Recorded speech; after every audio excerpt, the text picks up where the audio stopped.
está el poder, tu nombre trae salud, tu nombre trae virtud. Jesús, mi Jesús, qué bello es pronunciar tu nombre al cantar. Jesús, mi Jesús.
Jesús, dile a Él, mi Jesús, a ti, Señor.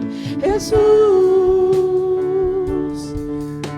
Jesús, Jesús, mi Jesús. Qué bello es pronunciar tu nombre al cantar. Con tus fuerzas dígale, Jesús, eres mi Jesús. Tu nombre trae salud, tu nombre trae virtud. Jesús, mi Jesús,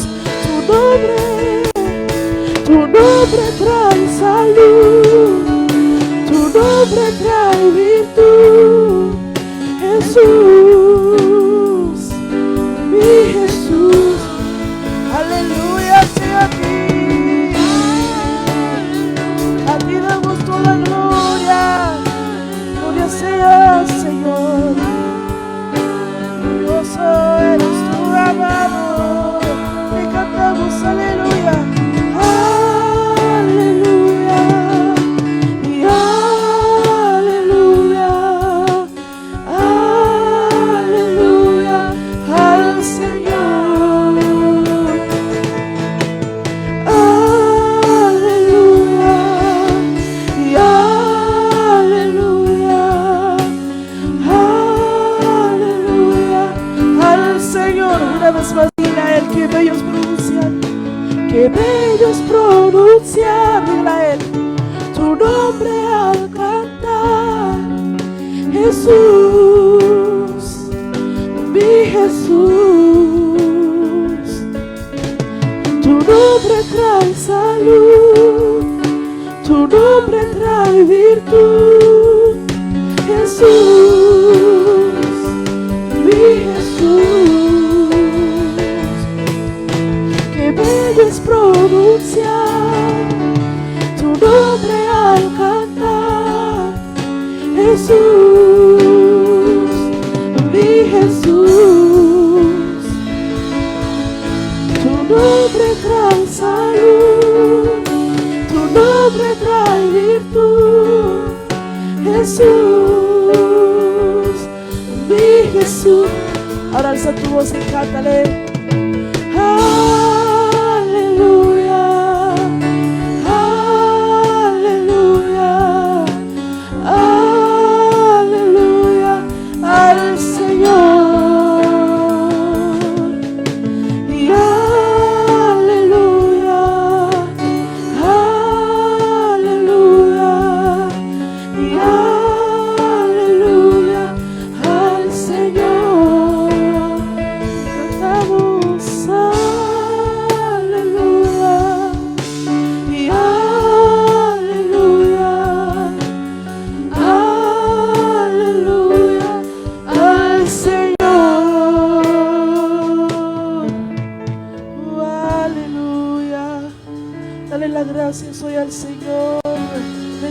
glorias, amado mío. Te adoramos solo a ti, solo tú eres bueno y digno de alabar. Gloria a Jesús, Dios es bueno. Alguien dice gloria a Dios. Aleluya. Tomen asiento, mis amados hermanos. Qué privilegio poder estar aquí con ustedes, alabando y glorificando el nombre de mi Señor. Pero sin más pérdida de tiempo, quisiera, mis amados hermanos, dar el tiempo al pastor Willy Aldana, que el Señor hoy lo usará trayendo este mensaje tan hermoso y maravilloso para nosotros. Gloria a Dios. Le damos un aplauso al Señor esta mañana. Gloria a su nombre. Gloria a su nombre. Gloria a Dios. Yo quiero, hermano, esta mañana agradecerles a todos ustedes su disposición de tiempo. No es fácil a veces sacar toda una mañana para poderse uno venir a recibir un seminario como el que queremos compartirles esta mañana. Quiero decirles que este fue una inquietud que yo le compartí a mi hermano pastor, que yo tenía el deseo de hacer, porque hermanos, a veces cuando nosotros los ministros tenemos la oportunidad de viajar a otro lugar, yo sé que para muchos de ustedes eso es un esfuerzo muy importante, poder traer a un ministro, porque a veces nosotros los ministros les ocasionamos gastos, ¿verdad? Nos tienen que dejar en algún lugar, después nos tienen que atender, y yo siento que una forma de redimir y de maximizar la posibilidad de estar en un lugar donde el Señor nos ha querido bendecir, gracias papito, sí, donde el Señor nos ha querido bendecir, por supuesto, hermano, es algo que a mí en lo particular me da mucho, me emociona de una manera muy especial. Quiero decirles que este tema, si ustedes se inscribieron, mi hermano Miguelito llevaba la lista, creo, de los hermanos que ya están con nosotros, les rogamos que pongan ahí su dirección de correo electrónico o su teléfono a donde le podamos enviar el tema. Les voy a decir la razón. La razón es que yo quiero, obviamente, que tomen sus notas, pero que no por estar tomando las notas pierdan los detalles de lo que vamos a hablar. Y eso ustedes lo pueden ver ya en su casita, cuando bajen el tema en su teléfono, o en su iPad, o en su computador. Ustedes ya lo pueden ver más despacio y disfrutarlo a la par de un cafecito, o ahí al calor de su casa. Entonces, nuestro interés es que esta mañana disfrutemos de la presentación que el Señor ha querido que traigamos sobre la dimensión gloriosa del discipulado de Cristo. Quiero decirles, hermanos, que mucho de este material que ustedes van a ver es inédito. ¿Qué quiere decir inédito? No lo van a encontrar en internet. ¿Por qué no lo van a encontrar en internet? Porque es un material que mucho yo lo he elaborado personalmente. Lo he tenido como ¿cómo decirles? Como algo que Dios en mis tiempos de devoción con Él me ha ido dando para entender esta dimensión gloriosa de su discipulado. Yo voy a hacer una pregunta para comenzar esta mañana. ¿Quiénes se sienten aquí discípulos de Cristo? Santo Dios, hermano. ¿Quiénes se sienten aquí discípulos de Cristo? Bueno, les quiero agradecer su honestidad para los que no dijeron amén. Porque en realidad no cualquiera es discípulo de Cristo. Esa es la verdad. Yo les quiero mostrar a ustedes que cuando nosotros llegamos a entender la dimensión de este discipulado, la vida te tiene que cambiar. Tu vida ya no va a ser la misma. Por favor, hermano, miren, oigan esto, por favor. El que llega a entender la dimensión de este discipulado y la hace vida en su diario existir, va a dejar de ser el mismo. Hay un compromiso del cielo de una transformación extraordinaria. Entonces, hay un pasaje, hermanos, que en la Biblia el Señor nos lo dejó así de una manera muy categórica, y es Juan 13:35. En esto conocerán todos, fíjense esto, hermanos, ¿cuál es la señal? Todos, allá afuera, allá en la calle, en tu trabajo, en tu universidad, tu esposa, tus hijos, van a saber que tú eres discípulo cuando tú puedas moverte y operar en el amor de Dios. Si tú no te mueves dentro de ese entorno de investidura de amor de parte de Dios, no van a reconocer tu discipulado. Si ven que prevalece más tu carácter iracundo, soberbio, peleonero, maldiciente, tu discipulado no se va a notar. El discipulado tuyo se va a notar en el momento que la gente empieza a ver y decir: oh, este tiene algo diferente. A este le hicieron algo por dentro y no fue en el hospital. Se lo hicieron en el cielo y en el cielo operaron su transformación, que le da un aplauso al Señor esta mañana. Gloria a Dios. Entonces, vamos a empezar, mis hermanos. Vamos a empezar. Vamos a ver, voy a encender esto, ¿ok? Aquí. Vamos a esta mañana a dividir el tema en 3 partes. Recuérdense que tenemos de aquí hasta el mediodía. Vamos a hacer un break en una hora y media o 2 para que ustedes descansen un poquito, nos tomemos un cafecito y regresemos otra vez para que aguanten la jornada. ¿Estamos de acuerdo? Entonces, ¿el contenido cuál es?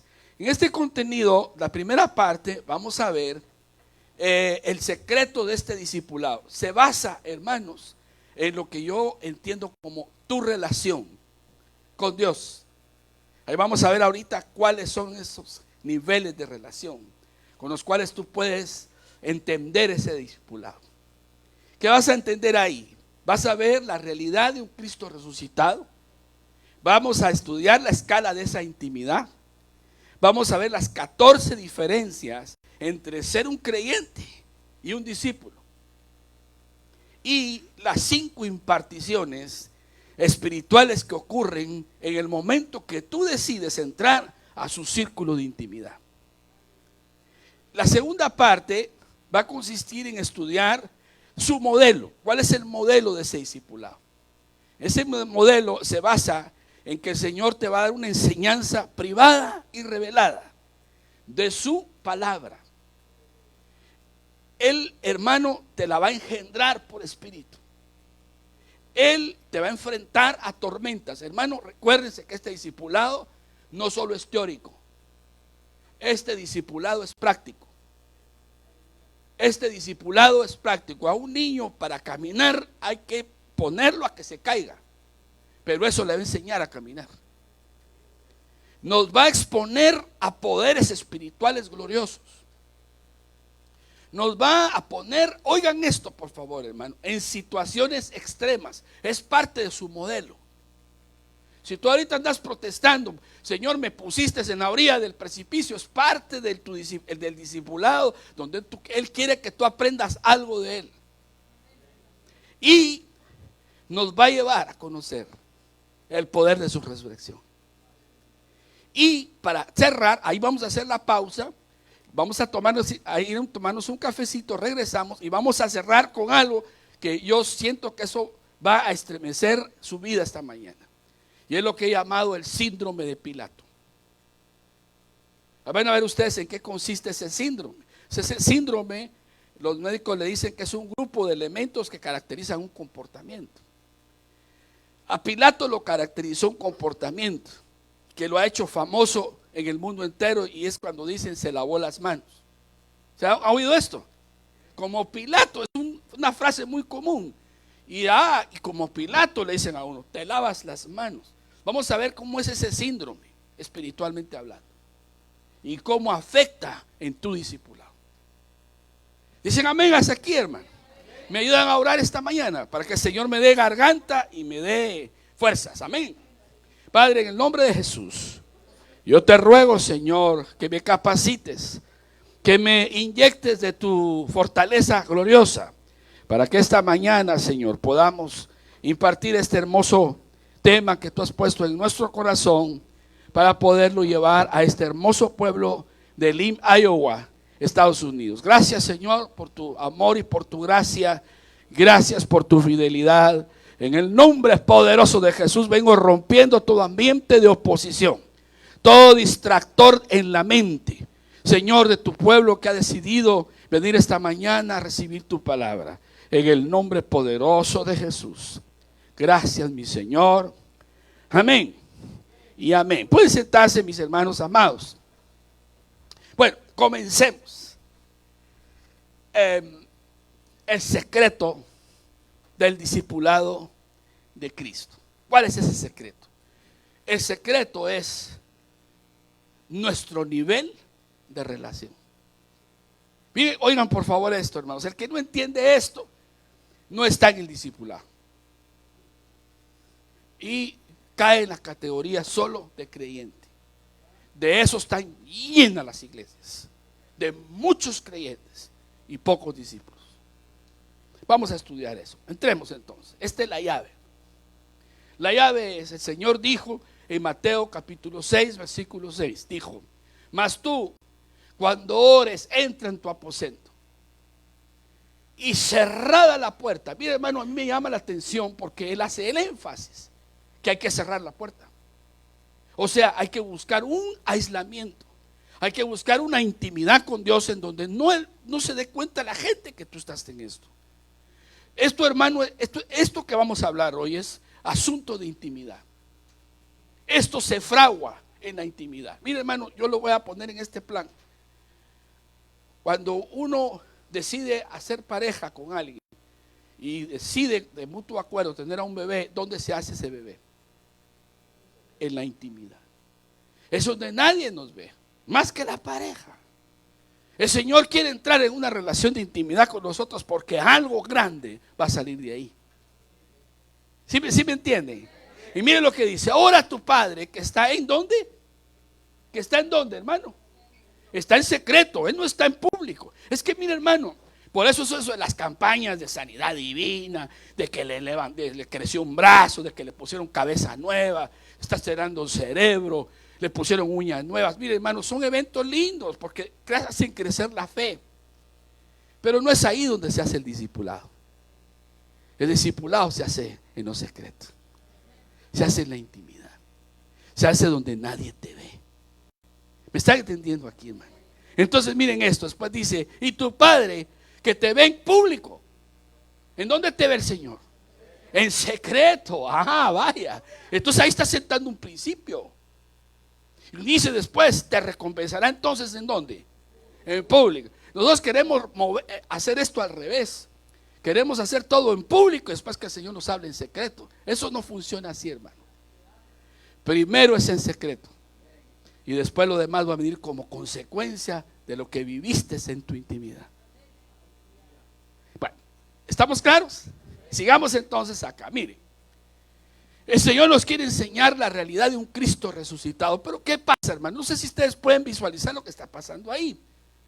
Esta es una escena en donde van dos discípulos del Señor cuando el Señor ya había sido sepultado. Ustedes se acuerdan la escena esa en donde va Pedro y Juan. Pedro y Juan van corriendo, pero el que va primero es Juan. El que va antes de Pedro es Juan, porque Juan amaba tanto al Señor que él quería ver cómo estaba esa tumba, si estaba vacía o no estaba vacía, porque el Señor había prometido resucitar después del tercer día. Entonces ellos querían ver esta realidad, querían ver la realidad de ese Cristo resucitado. Y va Pedro y Juan. Esa es una escena, ¿la recuerdan ustedes? ¿Recuerdan ustedes esa escena o no han leído esa escena, hermano? En donde van Pedro y Juan corriendo al sepulcro. Sí se acuerdan. ¿Qué sucedió ahí? Lo que sucedió fue que el que llegó primero fue Juan. Pero cuando Juan llegó, fíjese, hermano, qué cosa, y es lo que le ha pasado a mucha gente. Aman al Señor, aman sus promesas, quieren llegar primero, pero cuando ya están ante la realidad de un Cristo resucitado, no se meten. No se meten. Miren, les voy a mostrar este versículo. Dice en la Biblia de las Américas, capítulo 20, verso 8. Y entonces entró también el otro discípulo. Ese otro discípulo que está hablando ahí, él es el mismo Juan. Juan está escribiendo ese evangelio. Y no se quiso poner su nombre, sino que dijo: y el otro discípulo, que era él mismo, dice, mire lo que dice: el que había llegado primero, dice, que es Pedro, al sepulcro, vio y creyó. Pero fíjese, hermano, que sucedió algo ahí en esta escena. Pedro iba después que él. Pero Pedro, cuando llegó al sepulcro, de una vez se metió. En cambio, Juan tuvo miedo. Juan dijo, oh, se metió Pedro. Yo llegué primero, pero el que se metió primero fue Pedro. Fíjense, hermano, por favor, atiéndame aquí porque esto es clave. Esto tiene un impacto profético. Fíjense que el que iba corriendo, primero, ¿quién era? Juan. ¿Quién llegó primero al sepulcro? Pero no entró. En cambio, Pedro iba después. Pedro, se me hace que era porque tenía más edad. Se me hace porque era un poquito más grande que Juan. Juan era muy jovencito. Dicen algunos que cuando el Señor lo llamó, probablemente tenía 17 años. Era muy jovencito. En cambio, Pedro ya estaba hasta casado, tenía suegra, estaba sazón. Y entonces Pedro, de plano, no le dio la altura a Juanito, hermano. Entonces él llegó después, pero Pedro iba tan seguro en su corazón. Amaba igual que Juan al Señor. Pero hizo algo que Juan no hizo. Él se metió de una vez al sepulcro. En cambio, Juan, cuando vio el sepulcro abierto, le dio miedo y se quedó afuera.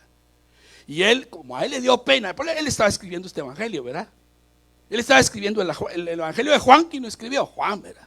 Entonces él dice, entonces entró también el otro discípulo. ¿Quién era ese otro discípulo? Él mismo. Y entonces le dio pena decir, el que había llegado primero, o sea, él aceptó que llegó primero, pero él vio y creyó, pero después de que ya Pedro había entrado al sepulcro. ¿Por qué les estoy haciendo tanto énfasis en eso? Porque mire, hermano, esa es en la Biblia de las Américas. En la Nueva Traducción Viviente dice así, dice, entonces el discípulo que había llegado primero, la tumba también, igual que Pedro, entonces ahí entró, vio y creyó. Por favor, atiéndame este detalle, porque son detalles de la palabra que hay que tenerlos bien en cuenta. Hay gente que le gusta ver y creer, pero no toma la decisión de meterse. Y aman al Señor. Hermano, y usted ama, mire su presencia. Sí, pero a la hora de comprometerse no se mete.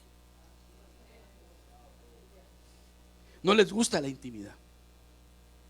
Les gustan las alabanzas, danzar. Hermanos, jornada de ayuno y oración, no se asoman.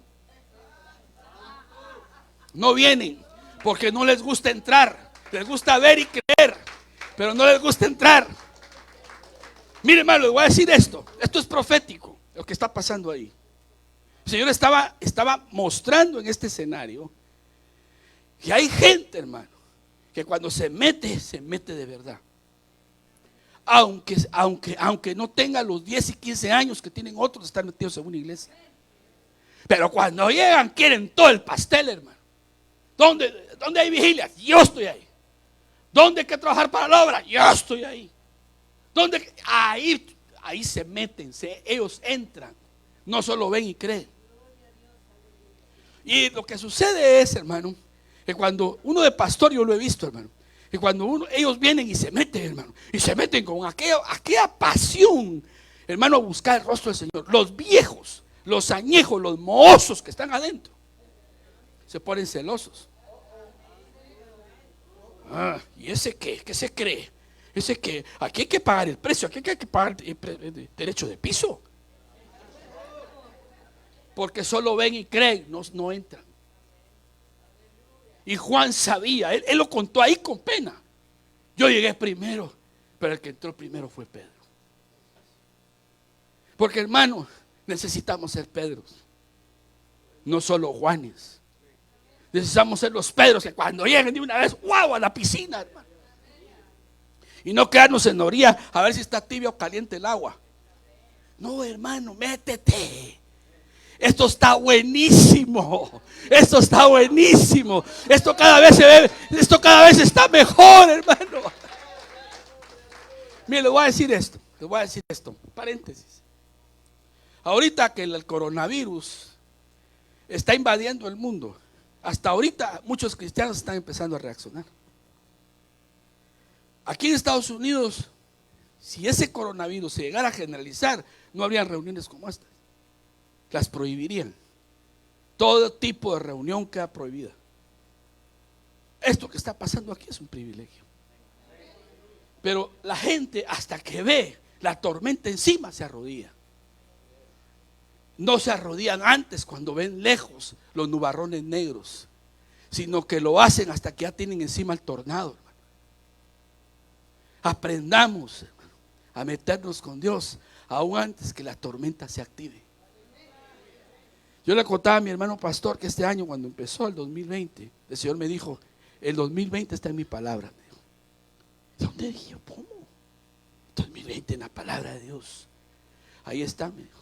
Porque este año mire hermano, este año 2020 es el presagio para mí de su segunda venida, de su parucía. Segunda venida no, de su parucía. La segunda venida que le esperen los que no se prepararon. La parucía la esperamos los que lo anhelamos con todo nuestro corazón, hermano. Alabado sea su nombre. Mire, hermano, y el Señor me llevó a que en la Biblia hay emblemas de preservación. ¿Qué quiere decir emblemas? Figuras en donde el Señor siempre ha preservado a su pueblo de una edad a otra. Por ejemplo, el arca de Noé. El arca fue un elemento que el Señor se lo reveló a Noé para preservarlo de los juicios. Lo preservó a él, a su familia y a los animales. Después, hermano, hubieron otros elementos de preservación como el tabernáculo. El Señor preservó a través del tabernáculo al pueblo de Israel en el desierto. Después el templo de Salomón. El templo de Salomón fue el elemento que Dios usó para preservar al pueblo de Israel de todos sus enemigos. Entonces, cuando llegué al templo de Salomón, el Señor me dijo: revisa las medidas. Y ustedes saben, hermanos, que las medidas en la Biblia están en codos, no están ni metros ni yardas, sino están en codos. Y entonces cuando uno revisa, hermanos, las medidas, dice tantos codos de ancho, tantos codos de largo, tantos codos de profundidad, y así. Hermano, y cuando yo empecé a revisar el templo de Salomón, ¿saben ustedes cuánto mide en la Biblia el lugar santísimo, el templo de Salomón? 20 de largo por 20 de ancho y 20 de profundidad. Y el Señor me dijo: es ahí donde ustedes se tienen que meter este año. Preserve. Métanse en mi intimidad. Métanse en mi intimidad. Yo los voy a preservar. O sea que este año, hermano, a desafiar nuestra vida en intimidad con Dios. Ahora, vayamos un poquito. Ya entendimos esta figura, ¿verdad? Hay que meterse. No hay que quedarse afuera. No solo ver y creer, sino entrar, ver y creer. Dicen amén a eso, hermano. Bueno, ahora sigamos aquí. ¿Cuáles son esos círculos de influencia del ministerio de Cristo? ¿En cuál queremos estar? Entonces, fíjense, hermano, ahí no se ve muy bien, pero cuando ustedes lo puedan ver en su casita, ya cuando les llegue el tema a su email o a su iPhone o a su teléfono, van a ver ustedes que hay 1, 2, 3, 4, 5 círculos de intimidad. Por favor, quiero tomarme un tiempito en esto, hermano, porque esto es muy importante. Mire, el Señor manejó 5 círculos de intimidad. Voy a decirlo así, no de intimidad, de influencia. De influencia, no es lo mismo que de intimidad. Porque la influencia uno la puede llegar a tener hasta cierto alcance, pero la intimidad no está ahí. La intimidad está más cerca. Entonces, ¿qué sucede en este cuadro? En este cuadro lo que nos muestra esta diapositiva es que el cuadro más lejano que tenemos de la influencia que llegó al Señor a tener en su ministerio fue el de las multitudes. Era donde él siempre se subía, ustedes se recuerdan, se subía a la barca, y desde la barca, la barca moviéndose con el oleaje de las aguas. No sé si ustedes se pueden imaginar esas escenas que las hemos visto en películas, ¿verdad? El Señor se sube a la barca y desde ahí empieza, hermano, a enseñar en parábolas. ¿Se acuerdan de eso? Y ahí están las grandes multitudes, 1,000, 2,000 personas sentadas escuchándolo. Bueno, esa era una influencia que el Señor tenía. ¿Qué era lo que el Señor hacía a través de esa influencia? Lo que hacía eran milagros. Lo que hacía, hermano, eran sanidades. hermano, él hacía prodigios con mensajes del reino, ¿no es cierto? Y ahí era donde el Señor, hermano, movía sus poderes. Por eso les digo a ustedes, hermano, hay gente que les gusta ese tipo de influencia. Campaña de sanidad divina, ahí se van a meter. Porque les gusta lo sensacional, les gusta, hermano, que gente coja empieza a caminar, que gente ciega empieza a ver. A quien no le gusta eso. Pero eso es lo que el Señor hacía en las multitudes. Por favor, atiéndanme esto. Ahora, ¿qué impacto tenía eso en las multitudes? Ahí lo vemos en Mateo 14:14, Mateo 15:31, Mateo 19:2. Estas, hermano, lo condenaron. Estas multitudes fueron las que, cuando el Señor estaba en su proceso de juicio, eran las que gritaban: crucifícale, crucifícale. A las mismas multitudes que le había sanado, a las mismas multitudes a las que les había dado vista a los ciegos. Esas fueron las que, cuando Pilato se estaba preguntando a quién mandaba la crucifixión, si a Barrabás o a él, esos eran los que gritaban: crucifícale. Porque mire, hermano, hay gente que solo quiere a Cristo para resolver su problema temporal. Hay gente que solo quiere a Cristo para que le quiten la roncha física. Hay una hernia, hay la gastritis, hay migrañas. El Señor viene y lo sana y se desaparecen. Y si se trata de negar a Cristo, lo hacen. Porque ese nivel de influencia es el de las multitudes. Pero después bajamos y viene el otro nivel, que es el de los 70. Ustedes se recuerdan que el Señor dice que en su discipulado, en una ocasión agarró a 70 de sus discípulos. Esos 70 de sus discípulos no eran solo los 12. Eran a los que les estaba enseñando la palabra, pero en un círculo de mayor intimidad. Pero ¿qué pasó en ese círculo de los 70? En ese círculo 70, el Señor ahí hacía señales, hacía liberaciones con el respaldo de las señales del reino. Así lo dice Lucas 10, del 1 al 17. Pero, hermano, la Biblia dice en Juan 6:66 que todos esos lo abandonaron. Cuando de repente, hermano, llegan y empiezan a decir: agarraron a Cristo por estar blasfemando en nombre de la Torá. Lo agarró el Sanedrín y ahora lo tienen en proceso. Todos ellos dijeron: no, hombre, si a este le iba a llegar su día, hombre. Estos mismos 70 que habían salido en el nombre de Jesús a hacer sanidades y milagros, lo abandonaron. Juan 6:66 dice que lo abandonaron. Por favor, agarren su Biblia, lean Juan 6:66. ¿Qué dice ese pasaje? Por favor, si alguien me lo puede leer en voz alta. Juan 6:66, ¿qué dice? ¿Ya lo tiene? Leamos, por favor, en voz alta. Desde entonces muchos de sus discípulos volvieron atrás y ya no andaban con él. Desde entonces muchos de sus ¿qué? Discípulos, eran los 70. Eran los 70. Después de eso pasamos a otro círculo más íntimo. En ese círculo de influencia, ¿quiénes estaban ahí? Los 12. Con esos 12 el Señor ya no solo hacía milagros. Con esos 12 el Señor no hacía solo prodigios, ya no hacía solo sanidades. ¿Qué hacía el Señor ahí? El Señor daba enseñanza, daba formación, estaba llamando a ese discipulado precioso de los 12, con los cuales Él se tomó mucho de su tiempo, los 3 años y medio que Él ejerció su ministerio. ¿No es cierto? Pero ¿qué pasó entre esos 12? Entre esos 12, hermano, a ellos les explicaba las parábolas del reino, pero también lo abandonaron. Cuando vieron, hermano, que la cosa se puso color de hormiga, como decimos nosotros, lo dejaron solo. Muchos dicen: el único que no lo abandonó fue Juan, porque Juan siempre estuvo a la par de él. No es cierto, no es cierto. Juan fue el que regresó primero, pero, hermano, él también lo abandonó. Y eso se los puedo probar en la Biblia con el versículo que está en Mateo 7:17. Por favor, si alguien me lee Mateo 7:17.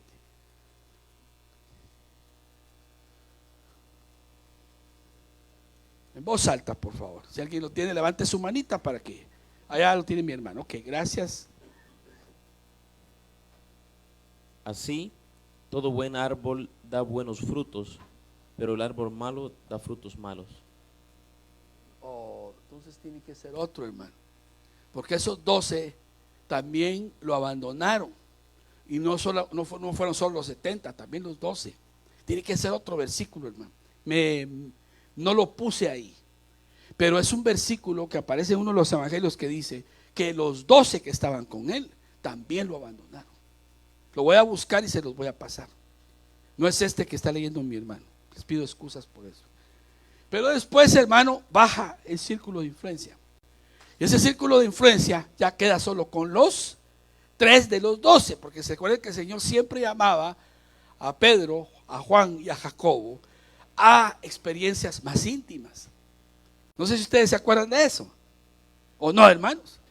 Bueno, entonces ellos ya pertenecían a un círculo de mayor intimidad, en donde el Señor a ellos ya no solo los enseñaba parábolas, ya no solo los estaba formando en su discipulado, ya a ellos les estaba enseñando experiencias.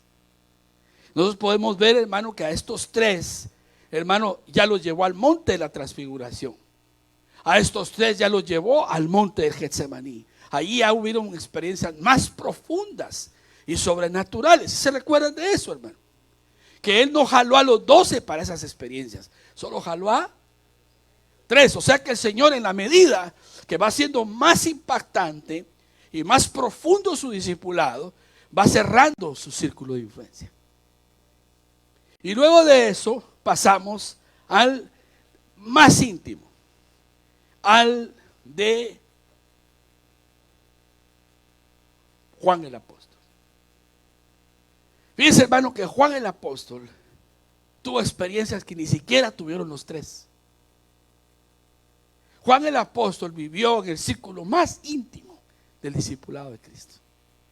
Juan el apóstol fue, hermano, al que el Señor le dio la revelación del amor. Le confió, hermano, cuando estaba en el proceso de crucifixión, fue el único que le dijo, que le pedía que le cuidara a su mamá, a su madre biológica. He aquí, madre, he aquí tu hijo, hijo, he aquí tu madre. Usted se acuerda de esa palabra que él dijo en la cruz. Le estaba confiando a Juan el cuidado de María. Ustedes saben que no a cualquiera le pedimos nosotros que nos cuida a un ser querido. Díganme ustedes si usted le da a cualquiera. Bueno, aquí en Estados Unidos se ven cosas horribles. Las mamás le llevan sus hijos a un daycare donde se los maltratan, los hacen pedazos y ni cuenta se dan, por andar consiguiendo dólares. Yo siempre he dicho eso, hermano, que uno no a cualquiera le puede confiar lo que más ama. Entonces el Señor lo que más amaba en la tierra, humanamente hablando, era su madre. Y se la estaba confiando a Juan el apóstol. Pero otra cosa que hizo él, hermano, mire, el Señor le dijo a Juan el apóstol, fue al único que le dio la señal de quién lo iba a traicionar. ¿Ustedes sabían eso? Que al único que le dijo, ese es el que me va a traicionar, fue a Juan. ¿Y saben cómo lo hizo? Estaban en la mesa.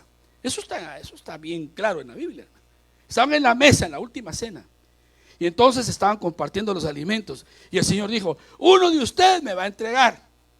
Y entonces empezaron a decirse todos, seré yo maestro, seré yo maestro, seré yo maestro. Y Juan estaba a la par de él, Juan el apóstol. Y a Juan el apóstol le dijo, el que agarre el pan mojado de mi plato, ese es. Pero se lo dijo a Juan en el oído, no lo escucharon todos. Después Pedro le dijo, sopla, ¿qué dijo el maestro? ¿Qué te dijo el maestro? Soplámelo, ¿qué te dijo? No, es que el Señor no le va a decir eso a cualquiera, ¿no? Se lo va a decir a sus íntimos. Se lo va a decir a sus íntimos. Miren lo que pasó ahí, hermano. Un aplauso al Señor esta mañana. Se cree, muchos creen, hermano, que no se encontró el cuerpo de Juan el apóstol. Fue de los 12 el que murió de vejez. A la gran mayoría los mataron. Pero a Juan el apóstol lo mandaron exiliado a Patmos. Patmos escribió la revelación del Apocalipsis. Y después de eso no se sabe qué pasó con Juan. Y muchos creen que el Señor lo arrebató. vivo. Vivo. Eso es lo que algunos creen. No, como no está en la Biblia, no puedo poner ahí, hermano, la mano en el asador, como decimos, pero pensemos que es una posibilidad. Porque fue el hombre que vivió en el círculo más íntimo del discipulado de Cristo. Entonces, por favor, hermano, atiéndame este cuadro. Lo quise explicar con más detenimiento. ¿Saben por qué? Porque en la medida que tú te metas en ese círculo de influencia, en esa medida tus experiencias van a ser más sublimes. En esa medida tú vas a alcanzar estaturas que nadie va a poder alcanzar si no se mete. Entonces, hermano, esto es una cuestión personal. Esto es una cuestión que no depende ni de tu pastor ni de tu líder. Eso depende de ti, de tu anhelo, de tu deseo de estar en el círculo más íntimo del Cristo de la gloria. Ahora, fíjense, hermano, esto, por favor, los quiero llevar a esta parte. Sabemos que el discipulado de Cristo fue literal hace 2000 años. Ahorita estamos en el discipulado ¿de quién? Del Espíritu Santo. Entonces el Espíritu Santo tiene 3 círculos de influencia. Y esos círculos de influencia del Espíritu Santo son así. El primero es cuando el Señor, hermano, nos salva. Cuando el Señor nos salva, nos imparte el soplo de la vida espiritual del Espíritu Santo con el nuevo nacimiento y nos da las arras y el sello. O sea, en otras palabras, nos da el certificado de nacimiento. Cuando nosotros nacemos del agua y del Espíritu, nos dan el acta de nacimiento. Entonces, en ese momento, el Espíritu Santo nos sella y nos salva a través de Jesucristo nuestro Señor. ¿Están conmigo? En el segundo evento, el Espíritu Santo nos llena. Y cuando el Espíritu Santo nos llena, nos habilita para dones sobrenaturales y para ser testigos del reino. Y es aquí donde están todos los que ejerzan su sacerdocio. En ese momento es lo que nosotros llamamos bautismo del Espíritu Santo. Pero el otro círculo, y eso es impresionante, ¿no?, es cuando recibimos la plenitud del Espíritu Santo. Cuando recibimos la plenitud del Espíritu Santo, entonces, hermanos, es cuando nosotros, consagrados, somos llevados a un plano de santificación y de exaltación que no todos alcanzan, hermano. Es aquí donde los que lleguen a esa plenitud del Espíritu Santo, de lo que podía percibir el latido profundo de ese hombre en el huerto. Y así va a ser con el posteridad. No la van a sacar de los que nunca se meten ni se comprometen. La van a sacar de los que se logren introducir al círculo más íntimo del discipulado de Cristo. Den un aplauso, Señor, que están entendiendo esta mañana. Muy bien, vamos avanzando. Vamos avanzando. Gloria a Dios. Entonces eso nos lleva a una conclusión. Y la conclusión nos lleva a que todo discípulo es un creyente, pero no todo creyente es un discípulo. Voy a repetir. Todo discípulo, por supuesto que es un creyente, pero no todo creyente es necesariamente un discípulo. Lo vamos a desgranar. ¿Les parece que lo desgranemos? Bueno, empecemos pues. Primero, el creyente espera panes y peces, perdón. Es el que le gustan los milagros, le gusta lo sensacional. Uy, el Señor multiplica, el Señor prospera. Por eso, miren, hermanos, todos esos que van detrás del billete, yo les tengo una desconfianza, hermano. Les gustan los milagros de multiplicación. Pero al discípulo no hay que pedirle que el Señor le esté dando milagros de multiplicación. Él sale a pescar. Él sabe que Dios está con él y que lo que él haga, Dios lo va a prosperar. Dámonos un aplauso al Señor esta mañana. Número 2, el creyente lucha por crecer. Es que como me cuesta ir a los cultos. Ay, es que el hermano pastor ya casi todos los días quiere hacer culto en la iglesia, hombre. Con los domingos, y ahí crezco. Pero el discípulo no espera eso. El discípulo hace más discípulos. El discípulo se reproduce a sí mismo. Vean ustedes, hermano, cuánta gente no lleva ni siquiera un invitado a la iglesia en un año. En un año no llevan a ni un invitado, en un año. Ni a un invitado, solo ellos se quieren hartar. Perdonen que use esa expresión, hermano. Solo ellos, esperen, para ellos. ¿Y cuándo te vas a reproducir? El creyente solo él come. Egoísta, hermano. Solo él come, solo él come, solo él come. Con que yo esté bien y no me importa los demás, ni modo. Si es egoísta. Pero el discípulo dice, no, lo que yo estoy recibiendo, hay que compartírselo a otro. Y agarras al vecino, llamas a tu mejor amigo, él no es creyente, él te lo vas a, aunque sea una vez al año te lo vas a llevar. Pero hermano, hay unos que no se quitan ni el cero. Se pasan un año sentados calentando banca y no llevan a nadie a la iglesia, hermano. Déjenme decirles que esos son creyentes. El discípulo se reproduce. Número 3. El creyente se gana. En cambio el discípulo se hace. ¿Qué quiere decir eso? Tan fácil que llevar, hermano, almas para el Señor. Me gané esa alma para el Señor. Sí, pero el Señor nos dijo, gana. Dice, yo me voy al Padre, regreso al Padre. Id pues y haced creyentes, dijo. ¿Cómo dijo? Dijo discípulos. ¿Qué? Bueno, hacer creyentes. Mejor me hago yo un panqueque. Eso es fácil. Yo me recuerdo, hermano, cuando éramos jovencitos y nos íbamos a los parques de mi ciudad a evangelizar. En una ocasión, a mí no se me olvida, hermano, que el líder de jóvenes de aquella época, estoy hablando del año como 78. Fuimos, hermano, al Parque de la Constitución de mi país, frente al Palacio Nacional, y ahí, hermano, bien chamaco yo, me pasan a dar, hermano, una palabra de evangelismo. Y hermano, yo, mira, hasta hoy ni me lo creo. Empecé, hermano, a dar una palabra ahí de lo que yo entendía de las escrituras, y 14 almas se convirtieron a Cristo. Pero solo ese día los vi. Eso es fácil. ¿Qué hubiera pasado si me hubiera dicho el líder de esa época? Bueno, ahí hay 14, discípulalos. Porque al creyente se le gana, al discípulo hay que formarlo. Hermanos, esto es cosa seria. Veamos otro. El creyente gusta del halago, gusta de la adulación. El discípulo no le importa si lo adulan o no. Hermano, miren a muchos creyentes. Ay, barrí la iglesia y mi líder nada me dijo. ¿Qué querías que te dijera? Pues? Hermano, hay gente que siempre está esperando que le reconozcan lo que hace. Yo no sé si el pastor ya se dio cuenta cuáles son mis diezmos.